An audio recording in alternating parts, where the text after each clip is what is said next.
Now, every day, you go to market every day. That marketplace you are going to on a daily basis, the market square is established for only 2 persons. Only 2 persons, the market square.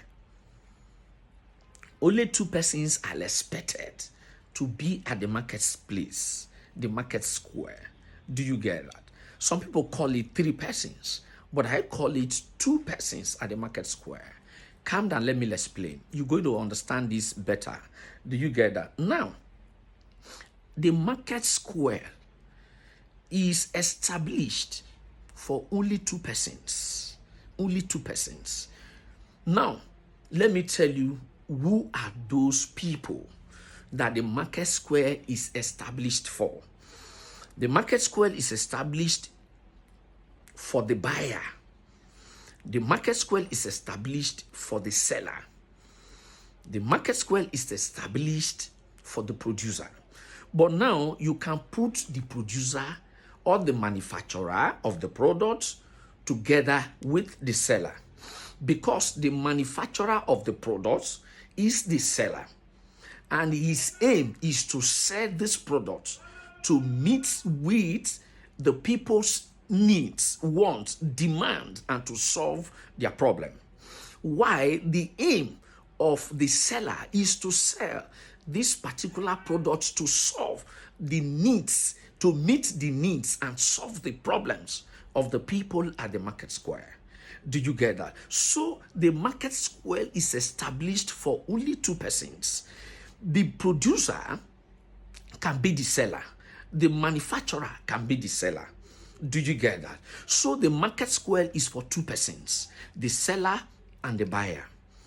If you don't have a value to offer at the market square, you have no business at the market square at all.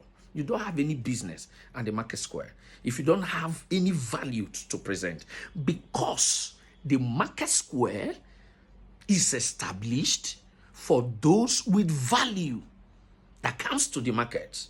Because the buyer, you may ask me that, what is the value of the buyer?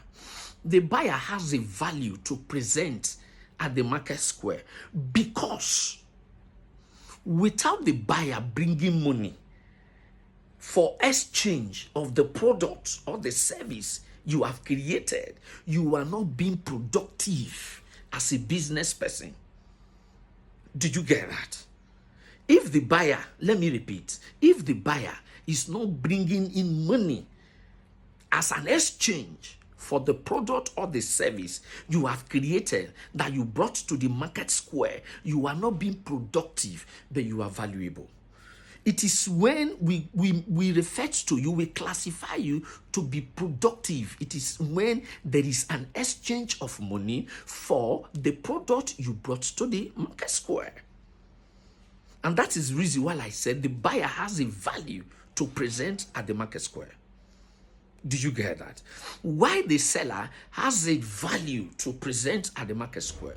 Because the product or the service the seller is bringing to the market square, there is a value that is going to solve the problems of the buyers.